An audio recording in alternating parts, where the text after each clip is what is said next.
All right. All right. Let's see if we are live.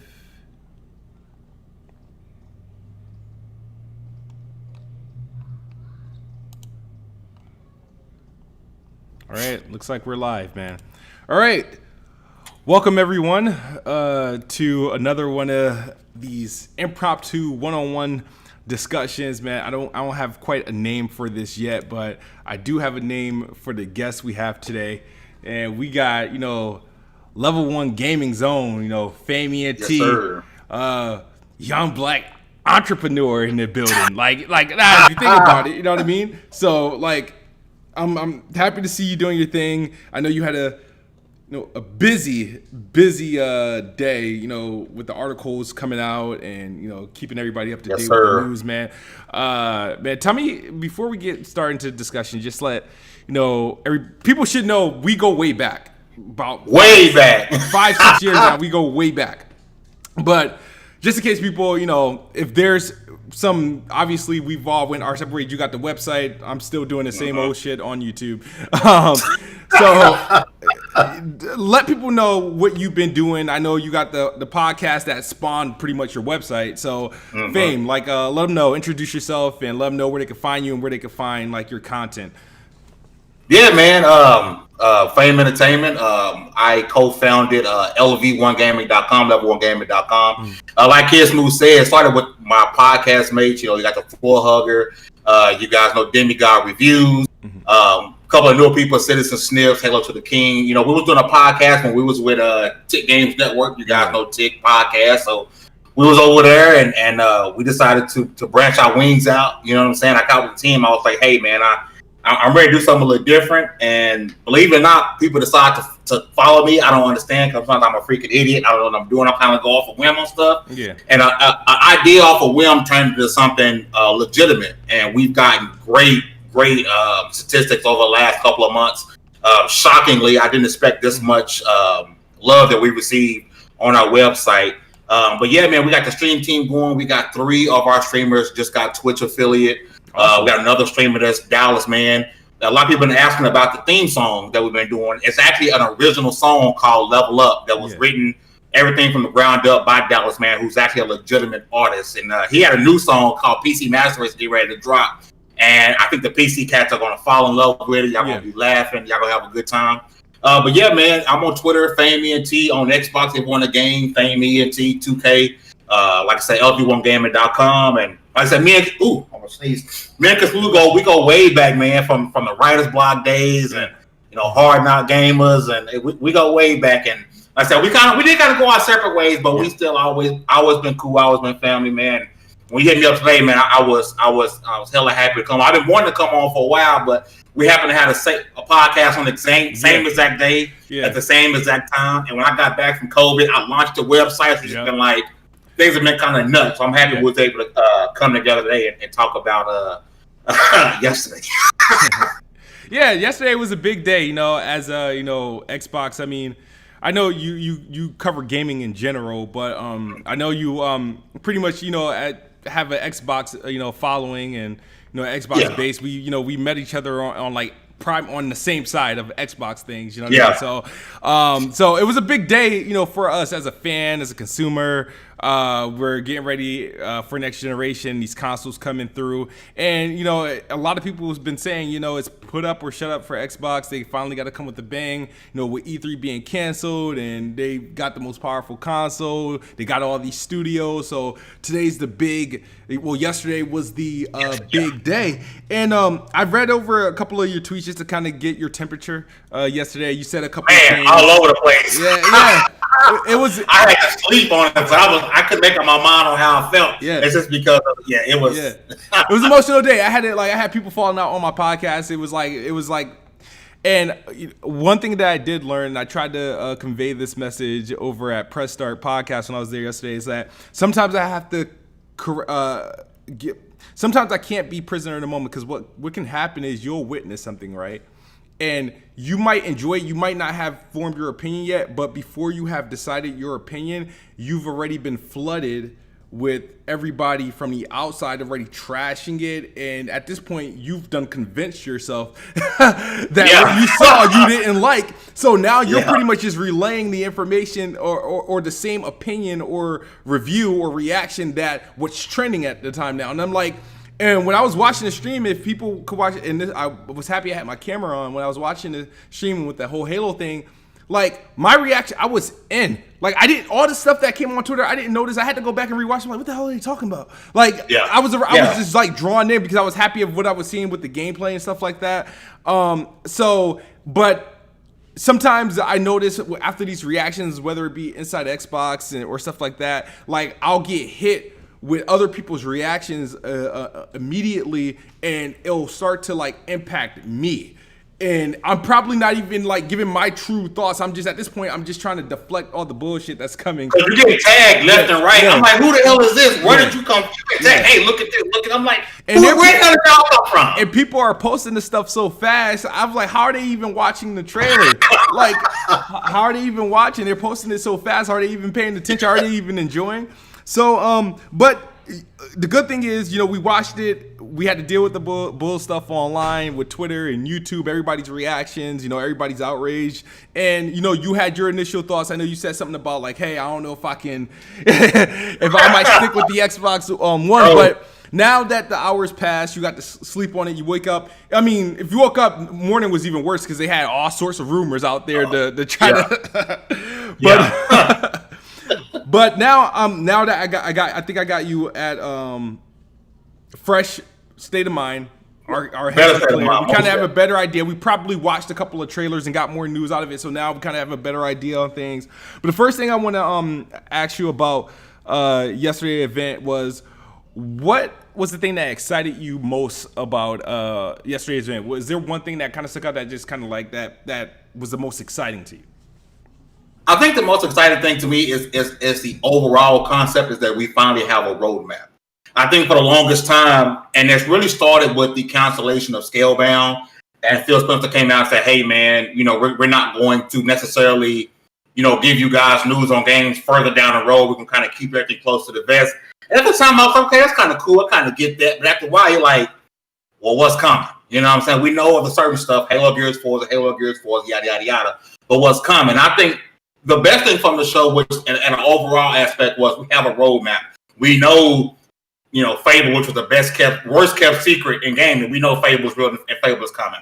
I told folks forever, stop trying to judge Obsidian based off of Grounded. They have another. That's a side project. They have another game coming. Yeah. And nobody wanted to listen. People forget the Outer Worlds just came out a few months ago. Exactly. So they got Outer Worlds DLC and they got Avowed. We know that's coming.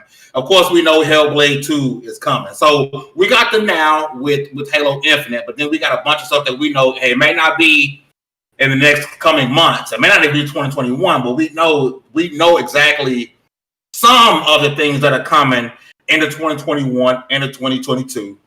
And to me, that's the most exciting thing is we're finally getting a roadmap again for Microsoft, which is something we haven't gotten in 4 or 5 years. You know, as an actual roadmap is something we can excited about. Oh man, I can't wait to see more of Fable. I know it's real. This Avowed looks sick. Let me see more of it. We got something to look forward to. That was the most exciting thing to me. Yeah, and what it also allowed us to do is allowed us to do the whole PlayStation fanboy things, you know, have a list of games that were just announced. So now we can just list games. we can list Fable, that's coming. I don't know when it's coming, but it's coming. We got it coming. It's coming. You know what I'm saying? So it did a lot. And the thing is, the hard thing about that was that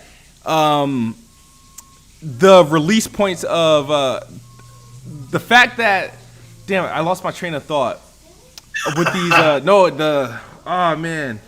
Them announcing the games like really early. A lot of people criticize. Oh well, they need to talk about it. They got to show what they're working on. Like just show something. At least know that it's coming. People have been asking for that, and now Phil did something he didn't really want to do, but he had to do because of the feedback. And it's still a problem. Yeah. Well, they just show gameplay. Like, bro, it's not ready. If they show it, but it's not. When it's not ready, that's like I take it back to the initiative, right? Yeah. everyone kept telling me if the initiative don't show their game, it's an L. We got to remember the initiative was announced in 2018. Yeah. Right? They didn't really kick in the gear with hiring until 2019. Yeah. Right? And in 2019, that's when the pandemic began. Right? And all of a sudden, we're expecting to see what they're like now. They have a full-blown gameplay, what they're doing. They're hiring. You know what I'm saying? So I think people are asking for them to do certain things, and when they do it, now it's time to change. Oh, I got to change my mind. Now I want this instead. Yeah. They can't win. Microsoft can't. It's a lot of goalposts are moving. A lot of the one of the biggest things that excited me from the showcase it was outside. I mean, I know it's a meme now, but I thought Halo just looked amazing. But outside of the Halo and seeing it in action and just being excited at what I was seeing and some of the things they sort of teased in there, was that every game outside of Crossfire X will be on Game Pass day one. That's huge. Yeah. I think I know a lot of people say, well, they should have just made it, call it the Game Pass show. But that's when you think of Xbox, that's what Xbox is now. Mm-hmm. Regardless if you got an Xbox One, Series X, PC, Game Pass is that's Xbox now. That's their go-to. Yeah. That's what they're gonna make the money on. Regardless of everybody claiming and lying and saying they get it for $1 every month, you lying through your teeth. Yeah. After that first $1, you're paying $15 a month like everybody else. You know what I'm saying? So they're making, obviously, right? Game revenue was up 64%. And obviously, your game revenue is so good that they're saying they already feel good about next quarter. Yeah. So obviously things aren't as bad as everybody said they are, right? Are they on the level of the PlayStation 4? No, and no one's saying that. No one is saying that he is. But we can't just outright say, "Oh, Xbox is dying, Microsoft is trash, Microsoft should be out of gaming." When their revenue is going up, which means secretly, a lot of y'all subscribe to Game Pass. Just don't want to let us know. Secretly, you subscribe. Don't want to tell nobody because if everybody hates Xbox and Xbox is dying, where is this revenue coming from? Yeah. Me and Kid Smooth ain't spending, $80 million a month on Game Pass, so y'all out here doing something. You know what I'm saying? Yeah. So keep online if y'all want to. And along, obviously, with the most exciting, I definitely got to ask you, what was the biggest letdown for you? What do you think was the biggest disappointment out of yesterday's showcase? Easy. 2017, my game of the year was Hellblade. Mm-hmm. I know a lot of people didn't play that game. I've actually beaten it twice. I beat it once on PS4, day it released. Mm-hmm. I beat it on Game Pass on Xbox. And then on top of that, I went out and bought it physically because I love this freaking game. I love Hellblade. I love the game. I love the story. I love Senua as a character. The fact that we didn't see an additional trailer was disappointing. I kind of expected we wouldn't see gameplay because from the fact that we're hearing that it's running on Unreal Engine 5, and that they said in December that it's an early development, I figured we wouldn't get a gameplay trailer. But just to get another trailer or more information would be great. Now, I'm going to follow the Dev Diaries. I will. But I was so excited to see something else with Senua, and we didn't get that.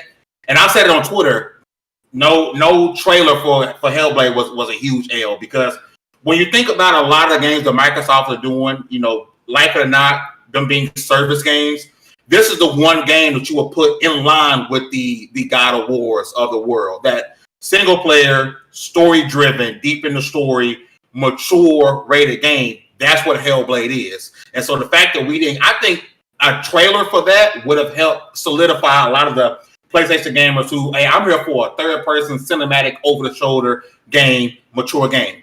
This game is that for you. So the fact that we didn't see that yesterday was the most disappointing thing for me personally, because I absolutely love Hellblade, and Hellblade 2 is going to be a day one, day zero if I can when it come out. It was super disappointing not to see another trailer. You know what's crazy about what you said? It's like also, remember how we were talking pre-show that if one of the biggest difference between the Xbox show and the PlayStation show is that up until the PlayStation show, we still haven't seen the console or anything. And what helped close out that show is they were able to, boom, here's the console, and that was going to gain a lot of attention. Everybody's going to talk about it. These all show and show it, And so we went into this Xbox show knowing what the Xbox, we've seen the Xbox inside and out, naked, whatever. We know what that Xbox is about, right? So I think that's what helped, because I thought, and a lot of people disagree with me, I thought they had similar shows, and you always want, and then you wonder, it's like, man, what if they showed something else after the Xbox reveal instead of Hellblade, and they use Hellblade for this show? Then you kind of like, oh shit, like everything is, it's crazy because of the stuff we saw, the reveal in December. Even like if they started the show, right? Let's say we didn't see the Xbox Series X and they started the show like how they revealed the Series X in December, like that, people were like, huh? Like it's the impact. So I would say among the biggest disappointments for me would be obviously Hellblade. I feel like in everybody's predictions, we all predicted Hellblade would be there in some shape or form. And once I learned that Hellblade would be running on Unreal Engine 5, I said, okay, it's not a chance we're not going to see gameplay, but maybe we get an updated trailer that kind of gives us an idea of what the game is going to be about, like how PlayStation did with the Horizon 2. They didn't show gameplay, but they gave you a realistic trailer that kind of sums up, okay, I can see where this is going. I thought we would get more so of a real expectation trailer, because even though the first trailer we seen for the game was dope, it wasn't real. You're not going to be playing her singing and rapping and shit in the middle of a desert. Or like you're not going to get that. I wanted to see something that kind of gave scope, that kind of told, like, kind of give us an idea what we're going to be doing. And for them to go up there and just advertise their YouTube page, it kind of, it was a letdown. I was like, man, you can't come up and just do that. Like, give me another. That was unnecessary. It was not unnecessary. So that became a letdown. And the fact that, believe it or not, I'm not gonna lie, I've been saying to people, dude, I'm missing Forza, and I expected Forza to be there, obviously, but I thought Forza was just gonna miss this holiday season. I thought they were just changing the release like target to like early in the year versus late in the year. I thought it was like February. Yeah, so I figured we would see gameplay, because I feel like, it probably could launch, but they're probably moving it because they want to have like a heavy hitter for each like quarter or some shit like that. So, and I figured that's what Forza, from what it appears to be, early in development. So and it's been a while since we had Forza Motorsport 7. Yeah, and that launched with the Xbox One X, or a month before the One X. If you notice, they didn't call it Forza Motorsport 8. It's just Forza Motorsport. Forza Motorsport. So I'm wondering, like, what are we going along the lines of? Because I mean, racing games don't need a spiritual reboot. Yeah. So I'm kind of weird. I'm kind of not weird. I'm really wondering, like, what are you doing with Forza? Yeah. The fact that this isn't Forza 8. It's just Forza Motorsport. Is it a game that is going to evolve? There will be no more Forza Motorsport games. Yeah. They're going to just keep updating and evolving. Honestly, Fame, and people look at it as a bad thing but I think of it possibly being like that, because when you consider Forza, car games really shouldn't be annual, because cars aren't the car models. And I think I learned this from J-Dub. They don't change. New cars don't change. I think the cars drastically change the models like every maybe 3-4 years. Yeah. So it's kind of hard to justify even the 2-year cycle for the Forza base. And when you consider games, and honestly, I feel like your Maddens, your 2Ks and stuff should adopt a play as a service, games as a service model, because they're more appropriate for it. They've revamped the engine.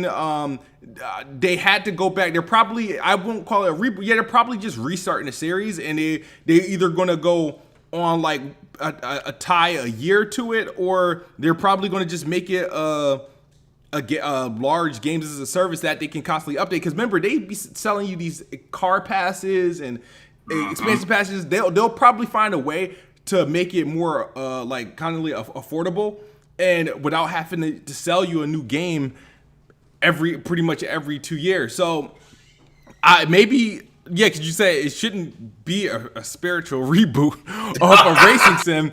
So it probably not. I figured, like I was happy to see it, but I was disappointed because I was like, wow, that's further away than I thought it was. That like Gran Turismo 7 looks closer, like it's more ready than what Forza is. And I thought we would finally see the dream of them clashing together in the same year. And I mean, it's still probably, but when you think about it, how far along is it? It's only targeting Xbox Series X and PC. It's not targeting Xbox One. Which means it's not coming out in the next 2 years. Yeah, I because mean, because they said for a few years, so we mostly assumed the next 2 years, and we looked at the Fable, Hellblade. None of them are targeting Xbox One, so it's gonna be along that line. So if that's the case, it's probably a year and a half, 2 years out, which. I don't play races like that, but still, that kind of sucks for those. I would have done it just to show off my Series X, like, because you know it's gonna look crazy. You know it's gonna look crazy. Yeah. They're confirming like ray tracing like at 4K 60, like they ain't gonna turn nothing. That's gonna be on at 4K 60. So, but it was disappointing because it's like, wow, this is further along than I thought. Like games like Everwild, even I was happy to see it. But I think what is it? That's the problem. That's the problem. I feel like what happened was, and what killed it for me, it didn't happen at the game show. It was an interview, I think, that happened to come out like 48 hours before the showcase, where they were saying that they're still exploring gameplay ideas. So it's like, you're gonna give us another blank canvas again. I don't want to have to. I want the pack. I want a whole pack. Deliver a game, the whole package. I don't want to have to wait for this game to grow and be something. It's cool for Sea of Thieves. It worked, and I'm happy how Sea of Thieves turned out. But don't make it won't work again. Don't do that to your next IP, man. And that's what disappointed me. So by the time I saw Everwild, I didn't care at that point because I was already like, damn, it's gonna be another blank canvas game. And they're just still messing around with it. It's like, what are we gonna do? We all gonna be characters, and we're all gonna be resurrecting animals by dancing and stuff. I don't know. Like Rare, it's like I have like this love-hate relationship with them, but they got the freedom to do what they want. I hope it turns out great, but it's not on my most anticipated games list as it was when it was first announced.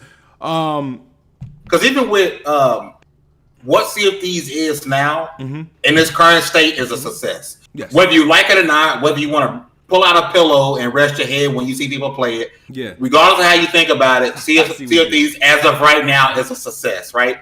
Yeah. But it took 2 years? Yeah, 2 years. The game came out in 2018. That shouldn't be a thing. Yeah. Like, granted, it's still selling high on Steam. It's constantly in the top 10. Yeah. That's great.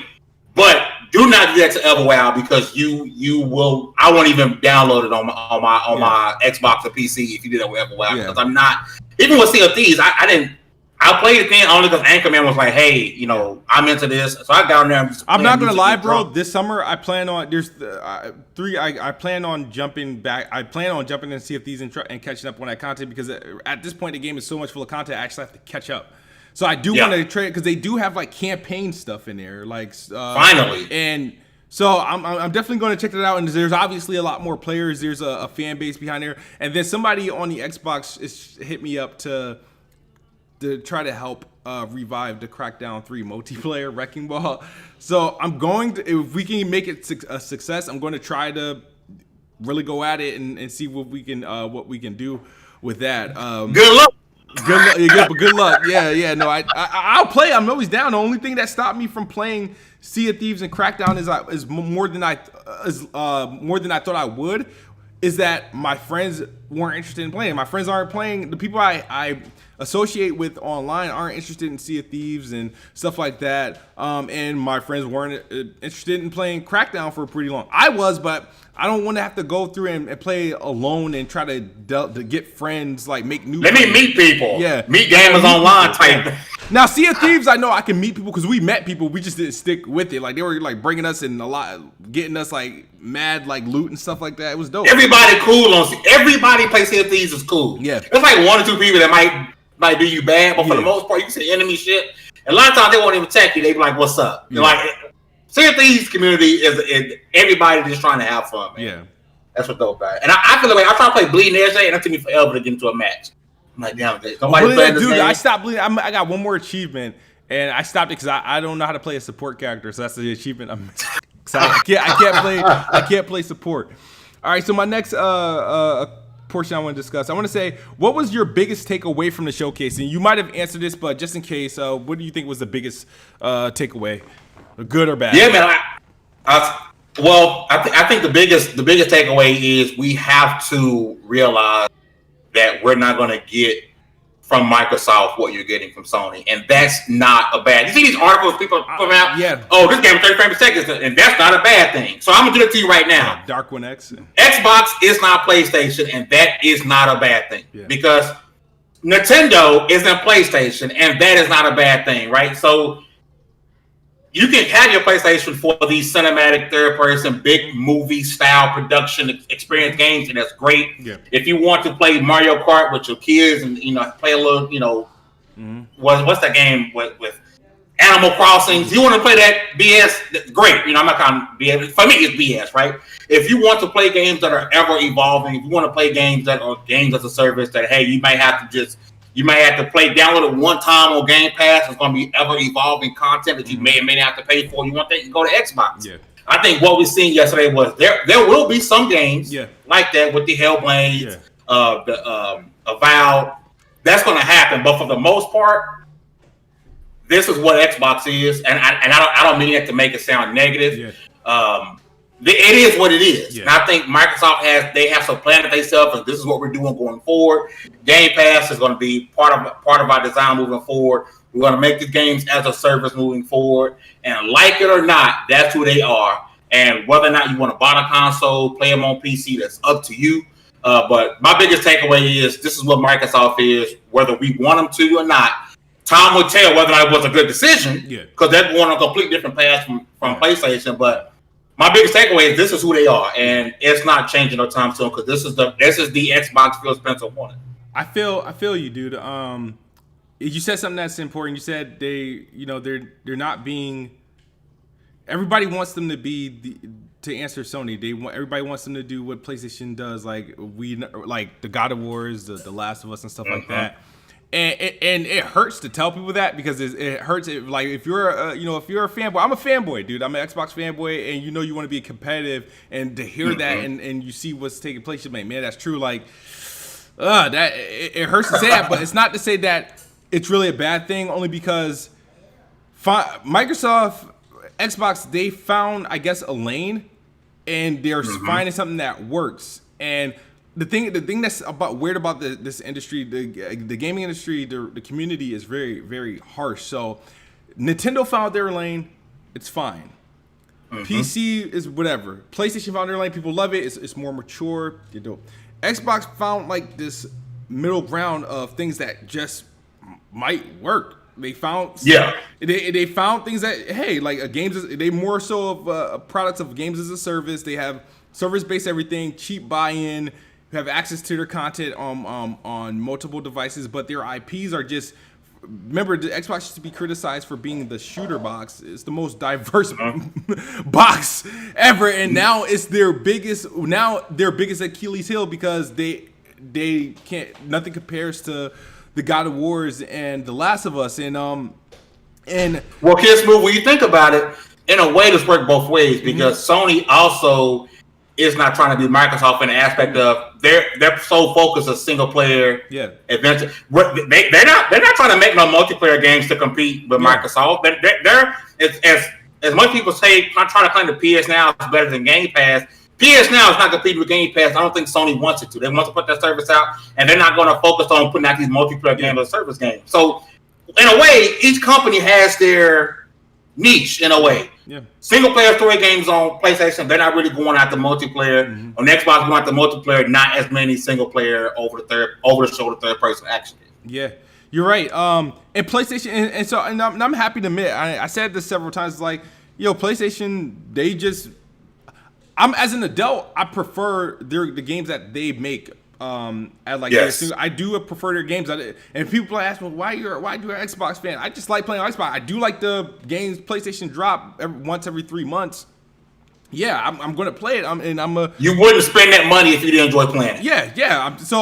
It's just that I'll say this: PlayStation has, especially this generation, they have better games in terms of like exclusive. Their exclusives are better than with Xbox, at least for me, because I'm an adult now. I like a little bit more action, more something I can get into. Xbox makes a lot of games that are the thing about Xbox. They make games I can keep playing. The difference. The PlayStation, when I play their games, I put it down. After I'm done until the next one comes out. When the Xbox, I could just keep going back to it. Like I play Gears of War like nothing ever happened. I can play Sea of Thieves because of the game Sea of Thieves is I could play and not feel like I missed anything because the way that is designed. So Halo, I play Halo at least freaking Halo 5. I play at least twice a month. Like, you know what I mean? It's old now, but I can pick it up and like whatever. It's like they make games that really don't end. And they have they tried, and people forget they tried with all the new IPs. People forget there's many new IPs. Quantum Break, Recore, and they didn't work out. These were these single player only games too. Like these were single player games. The only one that worked was the one nobody liked, but it worked. Sea of Thieves. But I'm with you. I've bought every major PlayStation exclusive this generation. I've bought everyone. Mm-hmm. I've played everyone. I completed everyone, and I've yet to play it again. Yeah. I tell myself I'm gonna replay The Last of Us 2 again. I want to get the rest of the trophies. I'm like, I already know the story. I got and I love the game. I love Spider-Man. Love God of War. Mm-hmm. Love The Last of Us 2. I haven't picked up Ghost yet. I love these games. Yeah. But not enough for me to play the story again. Yeah. I'm waiting for the next one. The next one I'll be there day one to buy it. I said this with The Last of Us 2. I said, dude, it's right at this moment. I thought Ghost of Tsushima would beat it for me. I was like, at this moment, it's my game of the year. And I also said it's a 9 out of 10. And I also said it's the best game I would never play again. Like that because it was like it's like it is what it is. So I would say my biggest takeaway from the Xbox Game Showcase is that, and if it's not obvious, if it wasn't obvious then, it's obvious now that Xbox Game Pass is the best value in gaming, and especially going into next generation where pricing is going to be here and there. You're going to have games at $70, games at $60. It looks like this fall. I'm not going to lie, dude. It looks like this fall is going to be very sparse. With games releases, the delays, this next generation lineup isn't going to be packing that much of a punch. Obviously, PlayStation got Spider-Man, Xbox has Halo if it makes it. But beyond that, there's the third party is going to be carrying it, and they're not going to be doing too much of anything in terms of like showing that next gen power. And then I have to harken back, I think, and I'm like, well, damn, I'm going to get the new consoles day one because when Apple releases a new iPhone, I'm just gonna do it, right? The Xbox Series X. Mistake. I should have stuck with Google a long time ago, but now I'm sold into the ecosystem. You're in the ecosystem. With the Xbox, though, the thing that's crazy is that let's say they don't have a lot of games at like launch, right? Even though they're touting a lot of games, but it's an asterisk because it's more so the other games, the games that already exist that having these patches at day one. Yeah. But the thing about it is that, wow, my backlog will be remastered. There's a lot of games I didn't get to. And it's like, I might not have no new games to play, but I still get to play there's no question about the games I own. I don't have to like, hey, is this gonna work? Is this gonna work day one? Are they gonna update this? So, but outside of like backwards compatibility, it just show what I learned from this show is just that Game Pass, because everything we saw is going to be in Game Pass. The fact that Xbox are able to finally, market Destiny again, they couldn't do it to the first two games. Remember, they had to get around it by the perfume, the cologne, fragrance. So that's cool and whatnot. But I think and having all the DLC. All the DLC, Pass, you get all the DLC. The new game that's gonna get me back in it because I didn't want to buy the DLC for Destiny. I stopped playing it. I was like, I'm not buying the DLC. Yeah, now it's gonna be Game Pass. Yep. Yeah, so now I'm back. Yeah. So now another question I'm gonna ask you, Fame. Given all the announcements and reveals dating back to December, are you sold on the Xbox Series X? Between now to yesterday. I'm going back and forth. As I know, before yesterday, you asked me, and I said the same thing. It's a day one. I told everybody it's a day one. I don't care how you feel, whatever. It's a day one. Yeah. Then yesterday happened, and I was still like, it's a day one. And then, like you said earlier, I'm like, man, is it a day one? Like, I'm seeing all these people. Like, it was starting to creep into my mind, like, I'm an idiot for buying this console day one. Then I thought about it. I was like, man, like, my One X still kind of cool. Like, I mean, it still work. You know, I got a gaming laptop. It's nothing great, but my One X still good. As of today, the two most valuable things gaming related that I own that I can probably get a lot of money from in a couple months now is my 980 Ti and my Xbox One X. The Xbox One X is discontinued. You can't buy it anymore. And my 980 Ti is still a freaking $500 to $600 card for some reason. I don't know why. But hey. So but yeah, the Xbox One X is a beautiful machine. It's a beast. It's still a good console. It did its, I'm not ashamed of the damn thing. So if I wanted to, I would be comfortable not getting. I won't. I'm going to get a Series X. I'm going to get a Series X. I'm just I feel comfortable not trading my One X in to get a Series X. I'm not getting rid of my and move it over to my son because my son's like he's getting mad because his my daughter don't share the sad edition with him, and he's and I own the rare copies of Minecraft Story Mode since they took it off of consoles. Like I own them. You can't buy them or anything like that. So I might end up giving him the my One X when the Series X come out. But, see, cause my son got my Fat Boy. My original day one file, he still got that. I still got my Xbox One S. I got the one, and I got the One X. But my thing is, I went back and forth. I'm like, all right, do I go pay $500 just to play Miles Morales? And I love Miles Morales. Like, if anybody knows me, I'm a big Miles Morales fan. It's about time. I have to because of my son. He got 3 Miles Morales costumes. Like, he's the reason why I got 2 copies of this. One for him, one for me. See, there you go. Then I'm like, okay, do I get the Series X to play Halo, which I can play on my One X? Do I get the Series X just to play it, a better version of it? Mm-hmm. So I'm torn. Part of me is telling me, all right, get rid of my Fat Boy, get rid of my S, get $75 to each. That'll take the price off of what we assume is $500. Mm-hmm. Maybe it'd be worth it for me, down the line. Yeah. I'm torn. Yeah. Part of me is telling me, no matter what, if I say no today, once pre-orders goes up, I know I'm gonna pre-order it. I know I am, because I'm not gonna be able to help myself. We'll talk all the shit we wanted, and we talk all the shit, right? We want, and then soon as they say, it's like, I did that for custom consoles. I said I wasn't gonna buy. I wasn't buying no Spider-Man freaking PlayStation. I already had a PlayStation 4. I was like, what's that for? I was like, Now see, if we get a Halo Infinite custom console at launch. Yeah. Is it even a question? Of course, depending on how it looks, but I still got my Smart Lock controller from I don't have the original console, but I bought the controllers. If it's special edition, I'm a sucker for that. So if there is if there's not a special edition, I'm still gonna I'm probably still gonna buy it anyway. But if it's a special edition, I won't even hesitate. So I think with everything's happened going back to 2019, I'm gonna tell you right now, I'm on the fence about it. But once the pre-orders drop, I'm gonna be there. I'm gonna take off work. I'm gonna be there to pick up my console from Best Buy and Target, wherever the hell I get it from. I'm gonna be there day one. No matter what I say now, I might take. You know what? I'm gonna say no. I'm not gonna get it. I bet I get it day one, just because I can't help myself, man. I want to. I want to say no. I just build a PC. I'm not gonna build a PC. I don't feel like it. Yeah. My gaming laptop does everything I needed to do. The crazy thing is, it's like, and I have a PC. But the thing is, people don't understand is that I have a big catalog, right, on my Xbox One dating generations, right now. And yes, some of them are play anywhere, right? But all of them not. All of them not, right? But all of them not. 360 games and OG Xbox games are not. And freaking NBA Live will never be on PC. These are the intriguing thing about the Xbox this time around, and it's just because we've never had a situation like this.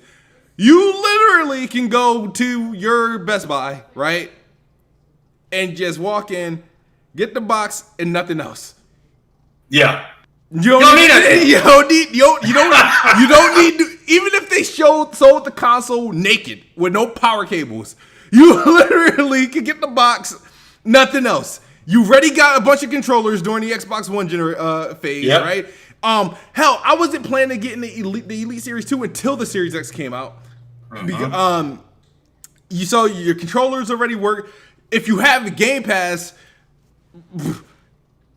you got 100 plus games to play day one. That's their biggest thing. Like, hey, if you're not in the Xbox ecosystem, we got a powerful console to put you in the ecosystem, and guess what? We're gonna give you 100 games because each console gonna come with 3 months of Game Pass. At least a month. Yeah, at least a month. So for a month, you got 100 plus games to play day one. For a month, you literally you get through. Let's say you could obviously you can pretty much exhaust Halo Infinite's campaign, and let's say if you didn't play, you skipped out on the Xbox One generation, you can go back and take advantage of Gears 5, Forza Horizon 4, but they're going to be remastered. Yeah, at this point, everything. They're going to be remastered at this point. They're going to look better. Like my friend, right? I was talking to him before the Xbox show. He has the old VCR one, and I'm like, dude, when you upgrade, you're going to be mind blown because you didn't go through any of the mid-gens. You still have that. I was like, I don't even understand how that VCR is still working. Mine's still working. Got the connect hooked up and everything.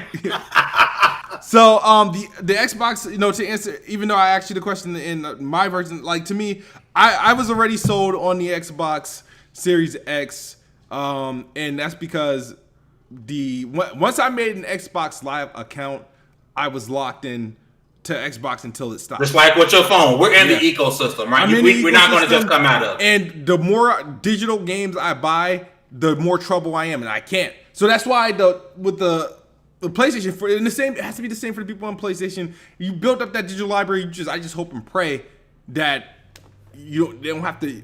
You turn on your PlayStation 5 and everything is working like it should. You build up this digital library. It's hard. I can't just throw that away. That's so much money. Like before Game Pass, I had hundreds of games already installed on the thing. Like I can't trade them in. They're just with me.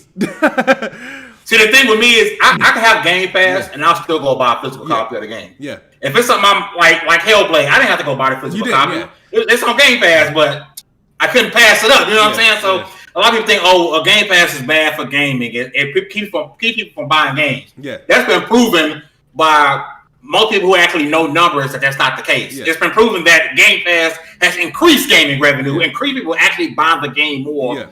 If you want to get on a discount, you can get a physical. Yeah. I think, like you said with your Apple, we're in the ecosystem. We're not coming out of the ecosystem. We got too many games, too many controllers. I mean, I probably got almost every custom Xbox controller from the generation. I even got the Sea of Thieves controller that I could probably sell for $300 on Amazon right now, and I refuse to do it because I love the freaking controller. I've never even played the dang thing, but I bought it because it looks good. But it's crazy that a lot of people like Mike. He's a writer at LV1 He says ecosystems and services is what's going to guide next gen, and it is. Because if you're in the ecosystem for PlayStation, you're not going to come out of it. And I'm not afraid to say this, like because of that, because of the generation that this all happened, it does guarantee PlayStation should have a pretty much an easy victory. If everybody's just going to upgrade their stuff to what they were, or I'm sticking with PlayStation, cool. They should have an easy. They should have an easy victory. Thing about Xbox is that they're going to be fine for the simple fact that they have Game Pass and they have the access point. They got the people that's probably going to stick on Xbox One, Xbox Series X, PC, and xCloud. They got all these people coming in, so they're only going to increase by any means necessary, whether it be via console. The console is going to obviously help. It's just going to be something on the market is going to be there, and they're going to eventually phase out the other Xbox Ones. But even if they took, let's say the Xbox gets, where the Xbox One is at like 50 something odd sold. If everybody on Xbox One that's like bought in and they move over to Xbox Series X, they're fine. Yeah. They're fine, and if 40% of them go to Game Pass, they're even better. Like I'm still sold on the Xbox Series X. I don't think that's going to change, and I know a lot of people are like, "Well, just go to PC." It's not the same. I can't keep up. It's easier. I hate to say this. It's easier for me to buy a console 5 years from now than it is to try to keep up with the Joneses on graphics cards and CPUs, because graphic cards come out too often. They come out, I feel like, every other year. There's a new series, and the type of person I am, I would want to keep up with that, but I don't want to do that because that's more cost. The graphics cards aren't minimum for the newest graphics cards. You're spending $500 per. The CPU, motherboard, are they even compatible with? I don't even know what type of motherboard I even have. Dude, imagine you just bought a 2080, 2070 Super 2080 Ti. You bought it because you wanted bragging rights to, oh, look at my PC is stronger than console. Yeah. Just to have to buy a 30 series card just to keep up with the Joneses, so you can Bro, you can't continue that narrative. That's annoying. Yeah, that's exactly what happened to me when I got my 980 Ti. I got my 980 Ti, and later on that year, the 10 series came out, and I was like,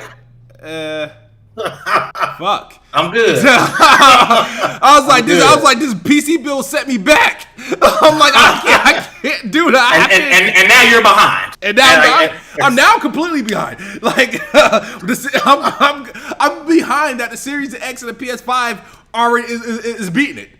So it's like I'm not even gonna bother. I'll just like fuck it. Like, it's good enough to make YouTube videos and email. Dude, I have a 1060. You think I care about how weak it is? Nope, because I'm playing my console. I got my Ava Media Gamer Plus 2 that I stream things. As long as my 1060 and my i7 allows me to hook it up to a external capture card and stream games, I'm good. I can still make content. I can still render videos that I only make sometimes. I got my laptop to take with me to conventions, to do articles and do interviews. If I can still do that, I can care less about what's in your 3080 Ti. It don't bother me. I'm Absolutely. good. And then we got 2 more questions, and then we'll get to like people in the chat for a little bit. I don't want to hold you. I know you gotta get to your family fame. Final grades for the Xbox Game Showcase, man. I initially gave it a 7 out of 10, and I'm gonna stick with that. Okay. I still think that Hellblade alone took off a point for me. Mm-hmm. I think that alone took off a point. Mm-hmm. I think they could have shown a little bit more. I think we've been asking them to unleash the whole clip. Empty the chamber. Clip. Yeah, I want to hear about what you holding and empty that chamber, bro. Yeah. And now we keep hearing that they held back because they hearing Sony's holding back and blah blah blah. Forget all of that. Yeah. You keep saying that's not your competition. Your competition is at the Amazons and Googles of the world. Yeah. Only empty the clip. Empty. That was a mistake. What is Compulsion doing? Yeah. You know what I'm saying? That was a letdown for me. I thought Compulsion would be in the place of State of Decay. I didn't think State of Decay would be there, but I was for certain Compulsion would be there. Shocked. The fact that State of Decay, and I'm sorry, I will hold the L if I'm wrong. The fact that State of Decay gave us a false advertisement trailer, that lost some points there with me. Yeah. I gave it a 7 in. I give it a 7 now. Yeah. Before I give my grade, I want you to elaborate on what you said before we went live about, like, because you said them showing State of Decay 3 was a mistake. It was a big mistake because it's a mistake if the game isn't along the lines of that trailer. Yeah. It doesn't have to look exactly like that, but when I see that trailer, you know what I think of? Mm-hmm. I think of a third person, over the shoulder, action. Yeah, action. Not even a management game. I don't want no damn management. Yeah. I'm thinking you. When I saw it, I was like, oh, here we go. Yeah. I saw State of Decay 3, I was like, ain't this a bitch? Yep. Like, it was a letdown because I know for a fact it's gonna be a management game that looks like a better version of State of Decay 2. Yeah. And I'm not knocking State of Decay. People love State of Decay. Yeah. I don't have time to manage a community, and I don't like that in the game, right? The fact that I think this trailer is false advertisement takes points off of me because now, if I'm wrong, I will hold the biggest L. I will tweet out to State of Decay with an apology. But I don't think State of Decay 3 will be along the lines of what we saw in that trailer. If it is, I'll be happy. I just don't think it is, and that was a big disappointment. They shouldn't have showed that because that trailer isn't indicative of what we're going to get more than likely. Is there a chance? Yeah, but if it was something different, it wouldn't be State of Decay. Yeah, and the crazy thing is, and they did it to themselves because what happened was with State of Decay 2, even when we got that first State of Decay 2 trailer, it looked kind of popping. Like when it we're all AAA. Yeah, and then when it finally came out, I was like, oh shit, this is looking more like the other State of Decay. So with a game like State of Decay and through the backlash they went through when launching and all the memes of the faces and the jank, they would have been more justified showing a game like that with gameplay looking kind of crazy, when it looking amazing. If the game looked amazing, the game looked like, what game is this? And then they had to tell us it was State of Decay, then you'd be like, oh shit! Like, exactly. But you can't do that with State of Decay. You have to show us the game being pretty much looking amazing in gameplay form, because the trailers for that game don't work anymore. It doesn't work, and so I can understand why you said that for sure. Yeah. I gave the Xbox Game Showcase. I'm trying to see if I wavered. I'll tell you this: during my prediction show, my expectations, my hype level was at a 9. After the show was over, I was at an 8. So to me, that's an L. I went down. Either way, I went down. You went down. I gave myself a 9, expecting to go to a 10. Well, I gave a 9. I went out with an 8. And I say that because, regardless, I can't let current trends like infiltrate my thought process. Because you look at the memes, I was really impressed with Halo, not because I thought it was next gen or anything like that. It's because I miss Halo. I thought what they showed looked good, and they teased a little hub world and motion looked good. That's why I was like, I was like, wow, everybody turned into Digital Foundry in this bitch, because I didn't notice none of that shit. The only thing that I noticed was obviously at the end with the brute talking and stuff like that. I thought his teeth was overly shiny and he didn't look as polished as he should. But the pop-ins that everybody was talking about, I was like, all right, that shit can be fixed. But and stuff like that. But overall, I was happy about what I saw. Like I didn't have like this letdown look. I was just like, I just wanted to see what was going on. Like, it looked fun. I think everyone's so focused on it looking. Yeah. Halo has never been a game that went for realistic graphics, right? And that's why I'm trying to people forget. I'm like, damn, what Halo did people like? We're on the 6th. No, technically we're on like the 8th game. Yeah. The best looking Halo so far, outside this one, was Halo 5. Yep. Halo 5, and then before that, it was Halo 4. Like, people that pay attention to the subtle changes, like, the graphic look isn't subtle, right? Yeah. But that game a new mechanic. The fact that you can actually damage an enemy, you can shoot them in their left leg, and they was going to hobble towards you. Yeah. I thought that was super dope. You couldn't really do that in the other games. I think gameplay-wise, Halo looked amazing. Yeah, gameplay. I think everyone's so stuck on, it doesn't look realistic. Look at this realistic game from a 1.37 teraflop machine. Like, bro, those are two different art directions. I'm sorry. Yeah. It is what it is. You can say all you want. Every game. Could Halo look better? Yeah, yes, absolutely. But every game doesn't have to look like everything doesn't have to be super realistic. Yeah. Well, I can tell Halo, honestly, let's say and people think is. And to me, and even back in the day, I used to even though I'm a Halo fan, I used to make fun of Halo's visuals compared to other games that were out during the same time. Like when Call of Duty came out, when they finally started to get modern, I was like, oh, this shit is gonna kill Halo. You know what I mean? I was talking shit like that, and even back when I was a PlayStation dude, I'm like, Halo doesn't, even though it was the Xbox had better looking games than the PS2, I didn't think Halo looked all that fucking great. I was like, oh, Doom 3 looks better. That's what I used to tell people. Like, you know what I mean? But I feel like, sure, even if Halo, like, when you consider like games like Gears and stuff like that, Halo has its art style. It looks good, but it's not like it's not gonna look better than like The Last of Us and all this other stuff. And I know a lot of people are gonna be like, oh, but you got Tall True Floss. Remember, that same game's gonna be running on the weakest platform, the Xbox One VCR. You know what I mean? As you guys say, which is weaker than the PlayStation 4. To me, the graphics itself when it comes to Halo don't bother me. I know it's gonna be an upgrade over over Halo 5 because Halo has only gotten better visually. What Halo does is gets better in its art form. And what we expect from Halo, it looks better.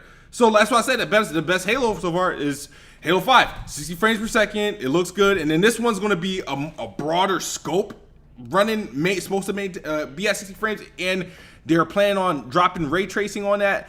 I know that was a disappointing news, but I'll tell you this: I didn't anticipate Halo having any type of ray tracing on there. So when I learned that it was going to come later, I didn't look at it as a good or a bad thing because I didn't know the thing was going to have ray tracing anyway.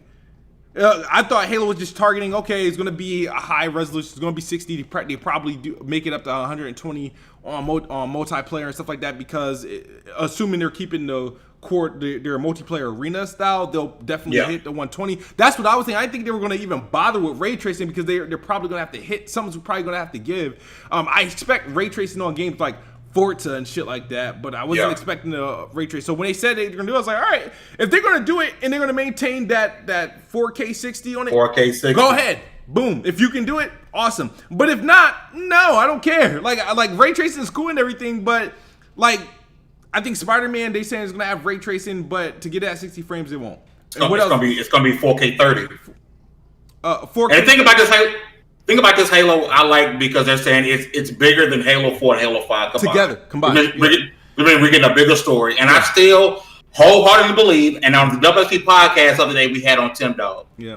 And I said this in the podcast, he agreed with me, and he pretty much bet in his last dollar on it that the Halo multiplayer, like Crackdown, will be a separate download. And it's more likely going to be free to play. I believe that wholeheartedly. I've been on it. I'm like, yo, the fact that they're making this game so big lets me know that multiplayer will not be in the same download. It's going to be a separate download, and it's likely going to be free. Yeah. The other thing, and I want to, before I'm going to get to the next one, I'm going to read the super chat, and then any other super chat after this will be answered after me and Fame finish up. Raymond White said, when Halo 3 released, fans were praising graphics. They did the same thing when Halo 4 was debuted. I'm going to say, I don't believe people were praising graphics when Halo 3 came out. I wasn't on social media. I was in the middle of this was lunchroom table talk at this point. 2007, freshman in college, between the summer, after high school, we're looking at magazine shit. Halo 3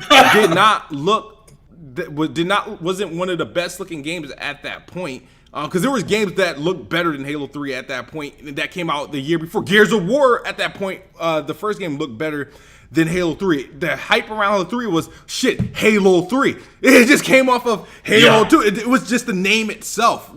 I remember going into the Crystal Mall and being in that line and for the Midnight Madness. It was just like the release. It wasn't, nobody was hyping graphics. People just want to do the story. People want to finish the fight. Multiplayer. There was no talk about, Halo 3 is the best looking game or anything like that. That was never good. I think Halo 4 got praised for visuals because at that point, it was the best Halo has ever looked. Shout out to 343. And Fame, let me hit you with this grade. So my score is at 8. Your score, you said you're still at a 7. 7. You said 7.5? 7. No, flat 7. My man trying to add 5 points. No, that's all good. It's all good. You said 10? No. So now I gotta ask, what do you hope to see next? July's out the way. Not saying like what you but what now after we got to this point, what do you hope to see next? I'm ready for them to confirm whether or not Perfect Dark is a thing. Along with Fable, that's been the next rumored title. So I'm ready to see if that's really a thing, honestly. Mm-hmm.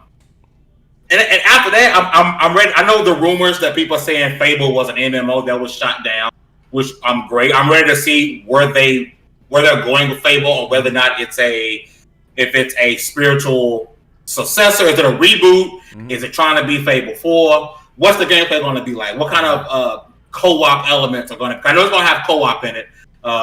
What type of game is going to be? But my biggest thing is, what is the initiative doing? What is Compulsion doing? Are they going to try to go get a Japanese developer? They've been really good at bringing over Japanese games. Got Dragon Quest 11 and Game Pass. Yeah, that's crazy. It never appeared on Xbox. I don't know if there was ever a Dragon Quest on Xbox, but I don't think so ever. Like the franchise never been there. So to me, continue to build relationships with Japanese developers. Get over Persona 4, Persona 5. Yeah. Get that, because there's no reason, there's no deals in place for why it can't be on Xbox. Just the fact that Microsoft is bringing it over. Yeah. You know what I'm saying? So are they going to go and get a Japanese studio? Are they going to continue to buy studios? They already said that buying studios is not off the table. You know, I still predict that they're going to end up getting Bloober Team. I think they are way too close. Blue Team is talking way too good about Microsoft right now for them not to have some type of that 30 frames on the medium. That 30 frames on the medium is I don't really care for a blooper like that. Their games to me are like really mid, but I know they're talking good and all that stuff, but I don't know, man. They was lying too, dog, because they kept saying that this game is exclusive to Xbox One X. It can only be ran on Xbox One X. Just for us to find out yesterday that it's a time exclusive. Yeah, it's a time exclusive, which is fine. Like I expected that. I didn't like people. I wasn't expecting that game to be like a full-time exclusive. Like anytime Microsoft gets a timed, or if it's first or a console launch, I already know it's for a limited time. So I don't even take those seriously. It was just when they were targeting the Xbox Series X, like the next gen. I just thought about they're just targeting next gen. I expect my expectations for the game was different. I expect 30 frames per second, and I know what they're doing and all that stuff and everything, and they're requiring like a 1060 if you're on a PC to play it and whatnot. But I'm not when you look at their catalog, I'm not the biggest fan of horror games, and I'm not the biggest fan of their last releases, and honestly I don't. Was it Blair Witch? Was the last game they did? Yeah, and they made that. They were able to get that on the Switch, I believe.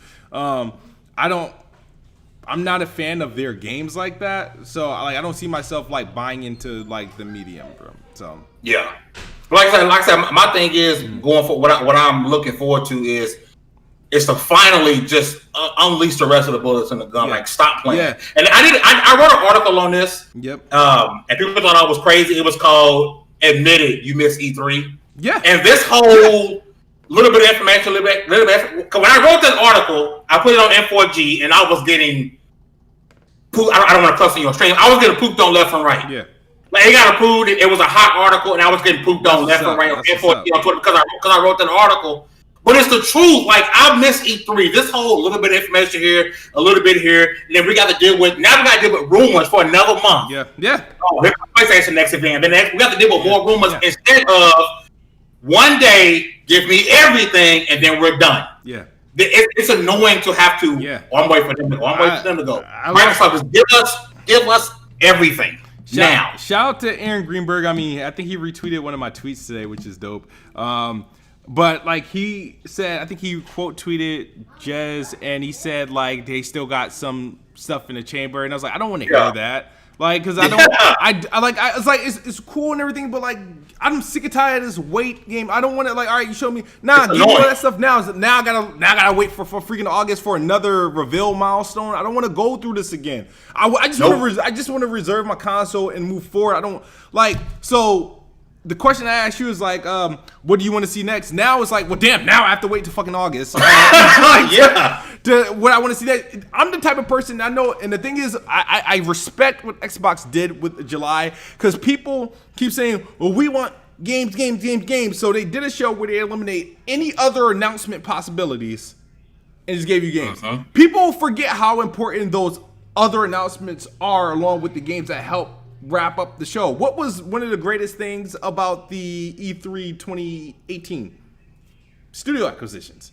It was a big deal. I even know it's like I just came off different. Like, you know what I mean? So like I like when these shows and presentations come together, like, yeah, talk hardware, show me the consoles and the price and whatever. Yeah, I want, oh, you got another studio, you got somebody throwing a team, oh, you just signed this, oh, you're partnering with, I want the whole package of the presentation. So yeah, they isolated it to games, and it's like, cool, games, you're selling me a game console, so I know games are coming, but a lot of people talk all this shit about, oh, I don't care who they're buying. I want to see the games. I don't care what hardware they put out. I want to see the games. They don't talk about this. I want to see games. And then we get a show that's dedicated around games. And sure, it was good because they answered those people. But for me, I'm the type of person that I like those announcements, the news, the stuff, because you get it together. Those things complement each other, you know?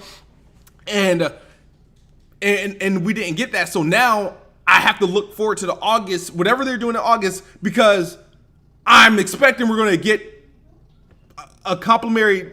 They got something in the chamber, so that means they got at least 3 games in the chamber. Compulsion, Initiative, and probably an Exile. Exile. An Exile might tease. Because they're working on a AAA game. They are, yep. They're working on. So all right, so that's 3 games I'm expecting, right? And then I'm expecting you to announce Lockhart, right? You're the cheaper Xbox. Now I'm expecting to get a pre-order date, right? So now I'm getting a release date. That's important. Price and release date, these are important. Now I'm more hyped for August because the stuff I want to know, there's no choice, but I have to find out in August. But here's the problem, kid. The problem with that is you want that stuff in August, you may get half of it and get some more in September. And then get some more in October. We're supposed to be getting something every month until the console is revealed. So next month, when we say what's next, here come, and this is no shot at Greenberg. I love Ann Greenberg. You still got more bullets in the chamber. Like, stop. If we're supposed to get an event or some type of news every month until November, that means everything you want in August, they'll give you one of those things and make you wait till September. Now wait till September.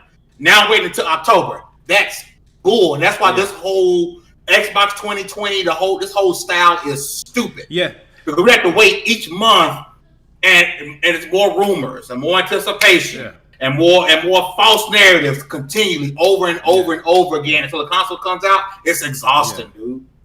Yeah, it's exhausting. Don't thing that's next that I want is I want to know the price, release date, and when I can pre-order. And PlayStation's supposed to have something in August. They're saying PlayStation's State of Play is August 6th. I have a gut feeling that Xbox's next thing, Xboxing Day, is going to be August 11th. And whatever happens after that, I don't care. After pre-orders goes up and we know the price and release, I don't care whatever announces get. I won't be looking forward to it.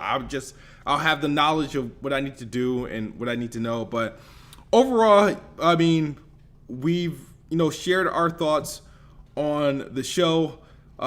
We let you guys know if you guys were here for the entire thing. We let you know what let us down, what didn't, what excited us, and and we gave us our scores. Fame ended with a 7. I stated with an 8. And I hope you guys enjoyed. And just a little message to the chat, or not even the chat, but just people on Twitter.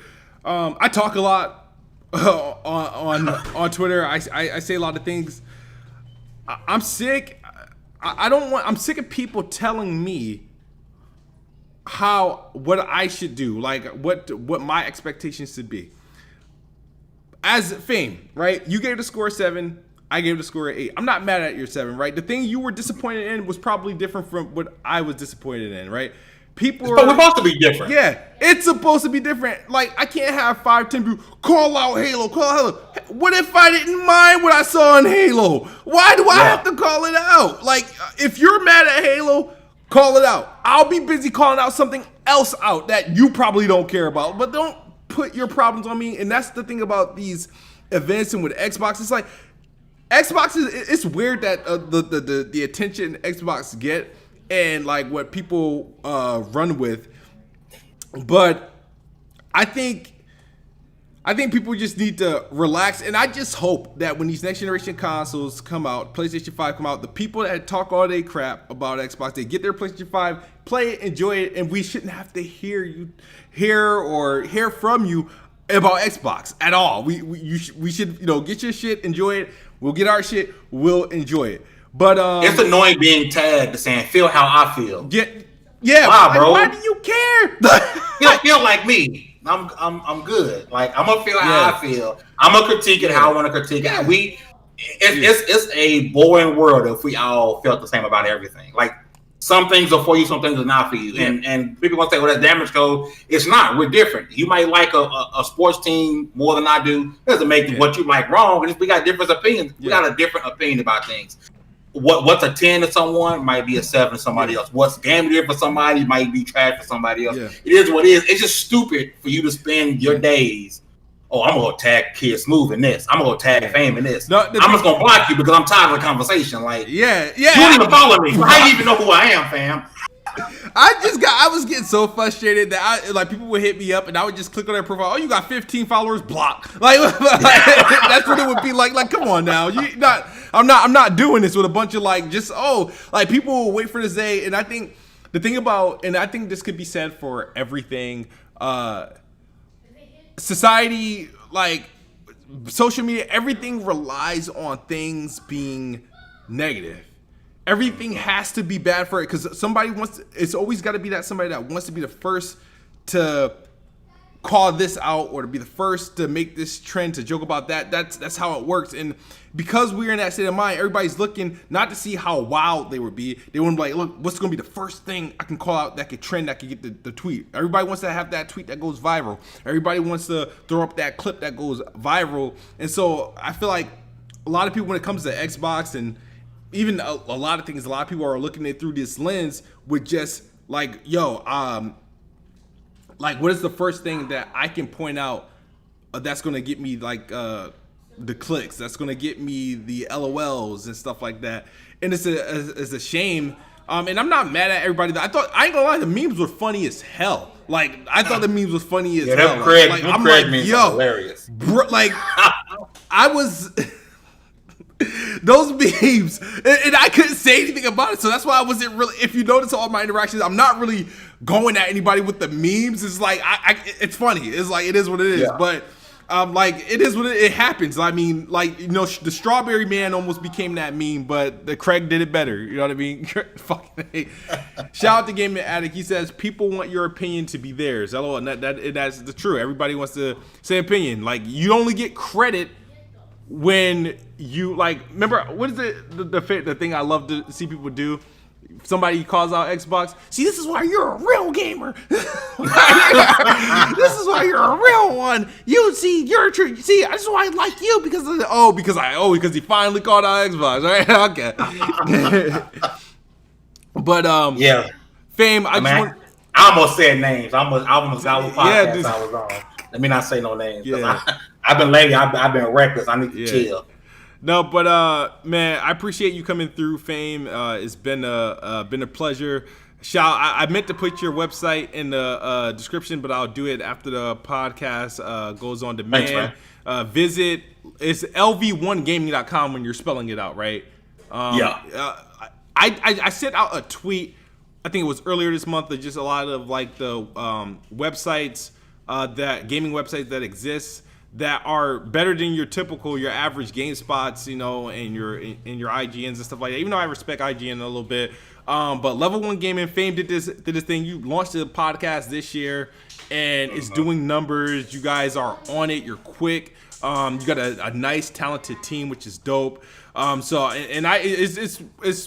pinned to my thing. So, and then I don't even have to go everywhere because you tweet as soon as the articles go up. So I just go, all right, cool. Shout out to you for that. I appreciate that. And the cool that, in the era where we're getting some love, you know what I mean? Even though a lot of it's pandering, but we're trying to get some love. I think most of the love from my website comes from the Floor Hugger. Everyone is like head over heels for Floor Hugger, so I'll take it. I'll take it. So make sure for your latest gaming news you visit LV1Gaming.com. Also, like I said, you guys always see me with these shirts on the Iron Lord podcast. Iron Lord, oh my God. Iron Lords of Gaming.net, another website. The team behind that, awesome. You both have just awesome teams, and you guys both even though ILP was coming up, Tick was there, Tick Games Network. It's just to see what you guys come out and do. You were able to get your website and go on and take off flying. ILP were able to do things and take off flying, and you guys. A lot of people don't know is back before we announced the site, we was actually working closely with ILP, and they was giving us insights and helping us out behind the scenes. So I'm gonna forever have love for those guys, King, these over there, because they were really helping us out when it was coming to forming the website and giving us advice on writers. And one of the writers that was over there, Mike Peter Truth, is now editor on our site, and they had no issues with it. So like we work closely with them. They're almost like a sister website. I got nothing but love for them. So that's like. And I know you got a different colors, a shirt for like everything, but that's super dope. They gotta get me I'm growing out of these shirts, so like they get small and shit like that. They're faded, so I gotta get some new ones. And I was hoping that the Kid Smooth Dance video went viral so I could pay for them. Maybe the video would pay for it for me, but we still got some ways to go. But appreciate you, Fame, man. Is there anything we can look forward to by you or your team? Yeah, man. There's an opinion piece that's been controversial on our back end that's been working on. We actually have a couple of really big interviews from some awesome developers that are coming up. We also are working on an interview with a particular person that you guys saw during the Xbox event yesterday. So we have a lot of big things coming up. It's going to take a little while because everyone's kind of scattered and people have to deal with doing stuff because of COVID. So be on the lookout, man, because we got some pretty awesome stuff, some original content coming. I think you guys are really going to enjoy. Awesome. That's good to hear, man. That's good to hear, Fame. Thank you guys for watching. And I remember I said I don't know what the call is, but according to my banner, this is called the Best Spot Theory. I love doing these one-on-ones. I would love to have you on again, and got to get you back on playing Xbox. Maybe we could work out a time where we're not interfering each other, because it's always great to work with you. Appreciate you. To anybody else, other YouTubers, content creators, if you're on the PlayStation side or if you're a new Xbox content creator, you want to join the Best Spot Theory, we do this one-on-one discussion about particular topics. Be more than happy. Hit me up on Twitter. You can follow me at Kid Smooth. Thank you guys for watching. As always, man, Xbox is the best box, and I am the best bot. Good night or good morning if you're on the other side of the globe. We are out of here. Peace.